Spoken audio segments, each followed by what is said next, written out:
El legado, ya estamos con usted. Quédese ahí.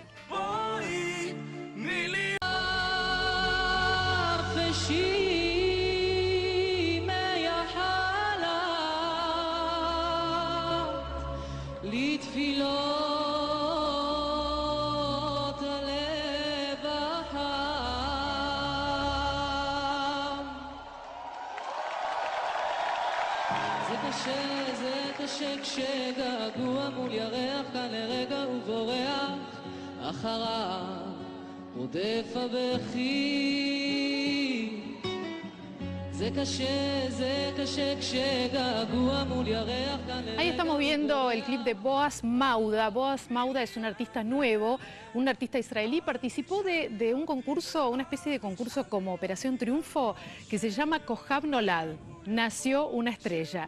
De ahí saltó al Festival Eurovisión, uno de los festivales más importantes de Israel, y no ganó, pero participó, que ya es un montón, y ahora, bueno, acabamos de escuchar Fire in Your Eyes. Lo vamos a disfrutar durante todo el programa, ¿eh? Bueno, vamos ahora sí a nuestra sección de casos y cosas.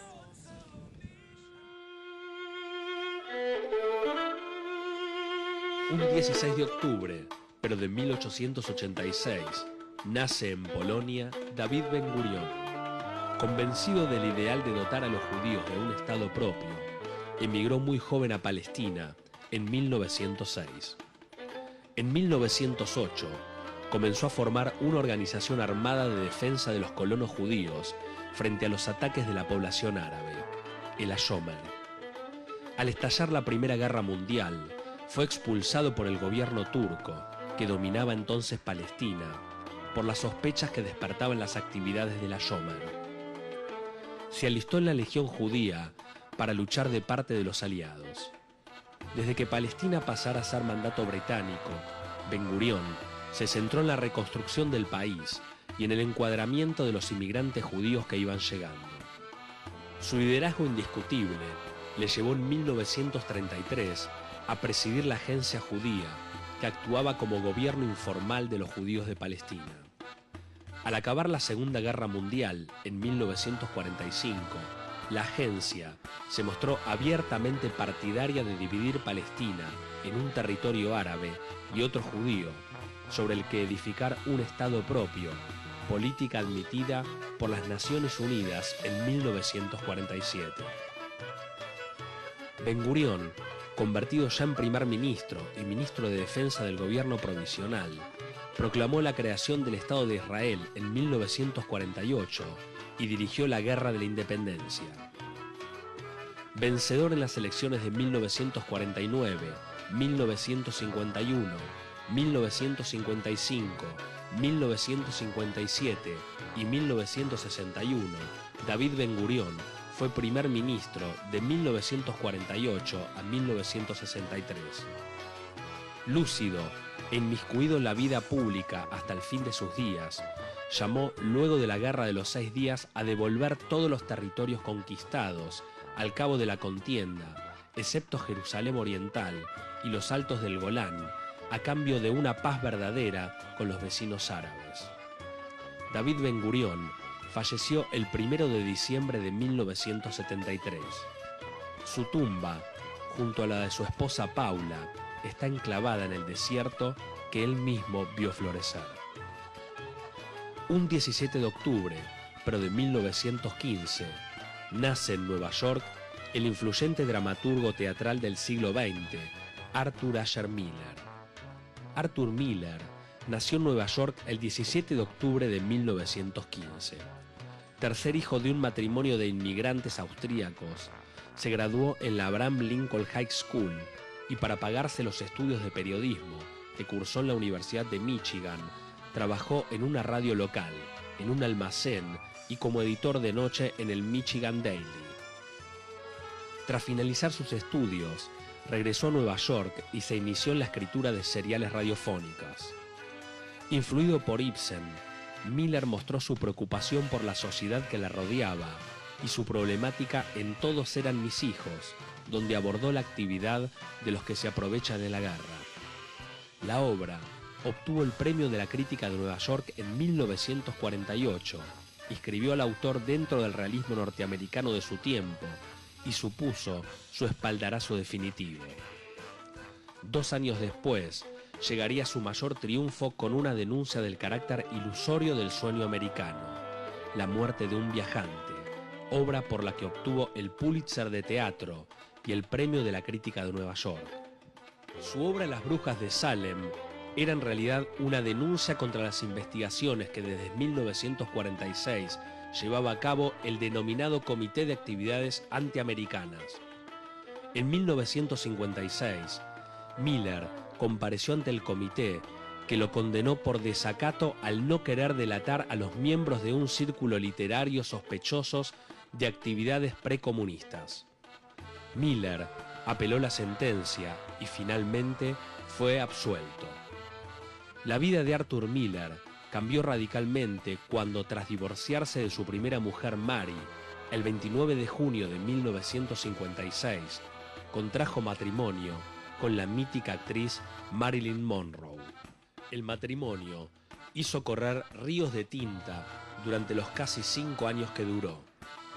Elegido el mejor dramaturgo del siglo XX, según una encuesta convocada por el Royal National Theatre, Arthur Miller falleció en su rancho el 10 de febrero del año 2005.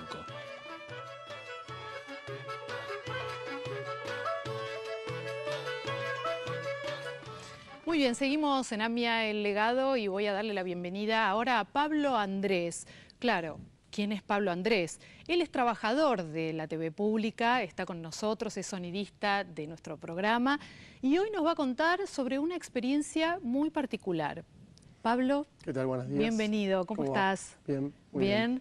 Bueno, vos sos sonidista del programa, ¿sí? Trabajás acá, estás, en varias ocasiones, sí. Estás muy metido con toda la temática del programa. Un poco, sí. Pero viajaste a Alemania, contanos por qué y para qué. Fue vacaciones, curiosidad culinaria, obviamente quería probar esa cerveza, y además, bueno, también hay como una especie de background que viene a través del cine y de cosas que uno oye o incluso haciendo el programa, con lo cual, digamos, la razón por la cual fui a Alemania no es exactamente la que nos trae acá, pero sí, digamos, tenía un poco que ver, que es, por ejemplo, la posibilidad de visitar el lugar donde ocurrieron las cosas en la Segunda Guerra Mundial.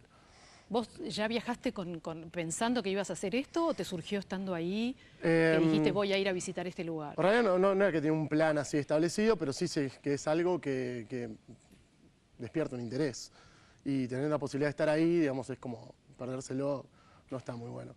Así que bueno... Además escuchabas todo el tiempo acá el tema de la Shoah, del Holocausto. Exacto. No, estabas como relacionado con el tema. Y ya te digo, también hay todo como una especie de folclore, un montón de cosas que se dicen y se hablan y se saben, pero en realidad no se saben. Que es el tema que es lo que me hizo por ahí decir, mira, no está tan lejos, me puedo tomar un día para ir a ver qué pasó ahí y cómo es y qué se siente. ¿Y entonces, qué se siente? Y fui a Dachau, que fue uno de los campos que estaba cerca de Múnich. Y lo que se siente ahí es, digamos, la síntesis de lo que me pasó, es que no tenemos ni idea, en realidad, de lo que pasó, básicamente. Más allá de todo lo que se habla y lo que se trata de transmitir, el hecho de estar en ese lugar, como te comunica la miseria que fue el Holocausto, por decirlo. Las razones, también que fueron como muy miserables. Y vos sentís todo eso ahí, digamos, en lo poco que se sabe, digamos, en que hasta a veces se toma en broma, digamos. Y bueno, estando ahí... Digamos, de lo que se dice y de lo que se sabe a lo que es. ¿Qué es? Y percibís la energía... ¿Cómo lo percibiste vos? De lo horrible, digamos, del odio extremo, el sin razón, de por qué fue, digamos, lo absurdo de todo eso. Y bueno, uno siente en carne propia eso y, digamos, por una cuestión geográfica, histórica, digamos, ya los que, bueno, pasó hace, no sé, 60, 70 años, hasta en algún punto se minimiza, pero no se tiene real conciencia hasta que no se palpa el real sufrimiento de la gente que padeció ahí. Y poder tener contacto con, digamos, las barracas que habitaban o las celdas de interrogatorio, digamos, las celdas de confinamiento, el patio donde los hacían formar, todo un montón de cosas que... Está todo está todo ahí, intacto. sí, está todo intacto, digamos, las barracas fueron demolidas Sí. y hay 2 que están como reconstruidas para que uno pueda entrar y visitarlas y decir, bueno, te ponen una barraca con 60 camas y te dicen acá había 300 personas durmiendo. El hacinamiento y, digamos, la crueldad O sea como que permanente. no siendo vos judío, Ajá. pudiste sentir el horror de lo que fue. Sí, sobre todo, sí, en realidad sí, es lo que más te choca, digamos, de todo eso es, bueno, justamente, sentir como el dolor de la gente que estuvo ahí en algún punto. Y también, bueno, hay como proyecciones y cosas que te van como poniendo en materia. Y por ejemplo, una de las cosas que se me ocurrió cuando estaba ahí fue, hay una proyección en un microcine en el cual te muestran el día que los liberan. Y lo que uno por ahí no se da cuenta es que en el día a día, esta gente tratando de sobrevivir, no pensaba en otra cosa más que en sobrevivir, tal vez. Y bueno, en el momento de la liberación, ves tipos que, bueno, que lloraban, y yo me imaginaba que era también porque tomaban conciencia ahora que podían seguir viviendo de todo lo que habían perdido, digamos, por este tema. Entonces es como ¿Qué le muy dirías a fuerte. los jóvenes en función de esta experiencia que tuviste? Y yo diría que el que tenga la posibilidad que vaya, y más allá de que no es una experiencia linda, pero sí es constructiva, que no se lo tomen tan a la ligera, digamos, porque hay mucho morbo metido en todo eso, hay mucho chiste que no tiene real dimensión de lo que fue. Entonces es como justamente lo que me hizo venir acá también, es en algún punto, es decir, la conciencia, digamos, si tuvieras conciencia de lo que pasó ahí, no dirías ciertas cosas, no pensarías de tal manera, no lo tomarías a la ligera, y si supieras las razones, y que las razones por las cuales eligieron a esa gente que murió ahí, pueden ser las razones que pueden elegirnos a nosotros para morir hoy, o para ser confinados hoy. Entonces, digamos, como que el mensaje es ese, es como autoritarismo porque sí, contra, tampoco sin ninguna razón, digamos, muy fundada, en mi opinión. Conmueve el tema y por supuesto conmueve escucharlo en alguien que aparentemente no tiene relación directa con esto. Gracias por venir, Pablo. Muchas gracias a ustedes. Gracias por contarnos Gracias, Mariana. esta experiencia. Seguimos en nuestro programa, vamos a hacer una breve pausa y después más A Mi el Legado para ustedes.